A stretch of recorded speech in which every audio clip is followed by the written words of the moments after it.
실무에서는 잘 쓰이지 않던 조문이 이제 양지로 현실로 나오기 시작한 것으로 보입니다. 상대방에게 끼친 손해가 1억 원이라고 해도 그 이상의 손해를 배상해야 되는 경우 발생할 수 있다는 거예요. 할게요.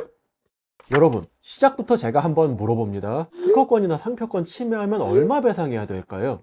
예를 들어서 상대방한테 1,000만 원의 손해가 발생했으면 1,000만 원 그냥 배상하면 될까요? 그게 예전에는 맞았지만 지금은 아닐 수도 있습니다. 왜냐하면 징벌적 손해배상 제도라는 무시무시한 이름의 제도가 있기 때문이에요. 이 제도를 이용하면 손해액이 최대 별이 5개가 아니라 5배까지 적용될 수 있습니다. 근데 이게 실무에서는 거의 적용될 일이 없었는데 최근에 일동 후디스하고 아이밀 사건에서 적용이 됐어요. 그러니 어떻게 하셔야겠어요? 처음부터 저 같은 전문가 조언 들으면서 진행하셔야겠어요? 아니면 안 듣고 그냥 진행하셔도 되겠어요? 이제 막 2배, 3배씩 부과를 한다니까요? 자, 오늘은 사업하시는 분들 반드시 조심하셔야 되는 손해배상 얘기 들려드립니다. 빠르게 시작할게요.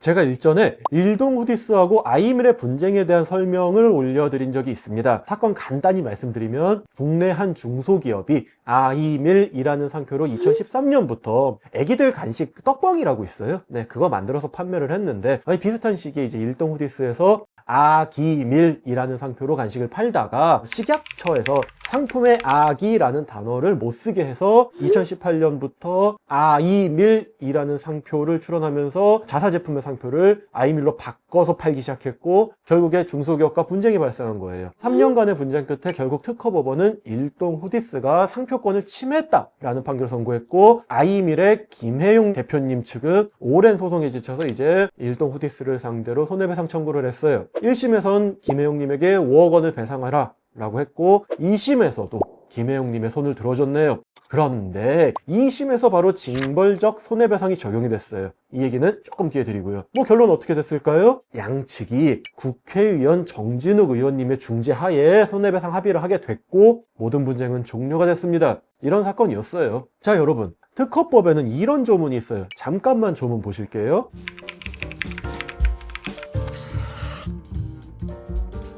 자, 방금 보신 재미없는 법조문에 128조 8항에 뭐라고 써 있었죠?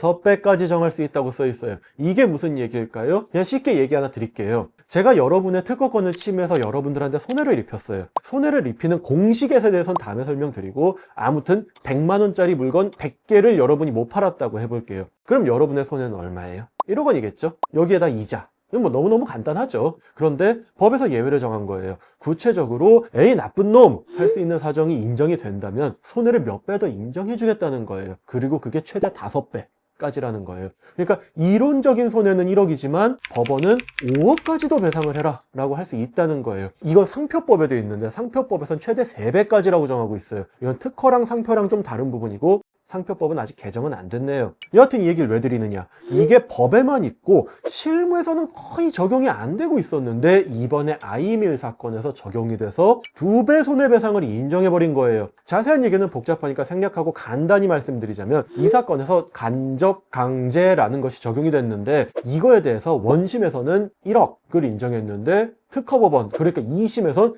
2억을 인정하면서 2배 적용을 시켜버린 거예요. 결국 일동 후디스 측에서는 1심보다 배상해야 될 손해액이 더 늘어나 버린 거고 비슷한 시기에 정진욱 의원님이 국회에서 일동 후디스를 비판하며 국감에서 막 증인으로 부르기도 한 사실이 있었기에 양측은 정진욱 의원님의 중재하에 합의를 진행해서 이 모든 분쟁을 종결한 것으로 보입니다. 이렇듯 법에는 있지만 실무에서는 잘 쓰이지 않던 조문이 이제 양지로 현실로 나오기 시작한 것으로 보입니다. 그 말인즉 내가 상대방에게 끼친 손해가 1억 원이라고 해도 그 이상의 손해를 배상해야 되는 경우 발생할 수 있다는 거예요. 끝! 자, 오늘은 아이밀 사건과 관련된 징벌적 손해배상에 대한 얘기를 드렸습니다. 여러분, 지식재산권에 대한 침해는 그 손해배상이 점점 늘어나는 추세예요. 사업을 하시는 분들은 예전 생각하고 그냥 절대 간과해서는 안 되는 부분입니다. 그러니 제발 부탁인데 이런 점 하나하나 주의해서 전문가와 함께 진행하시면 좋겠습니다. 자, 오늘 드리는 이 영상이 여러분의 사업에 조금이나마 날개가 되어드리길 바라며 다음 영상에서는 더욱 재밌고 다양한 영상으로 돌아오도록 하겠습니다.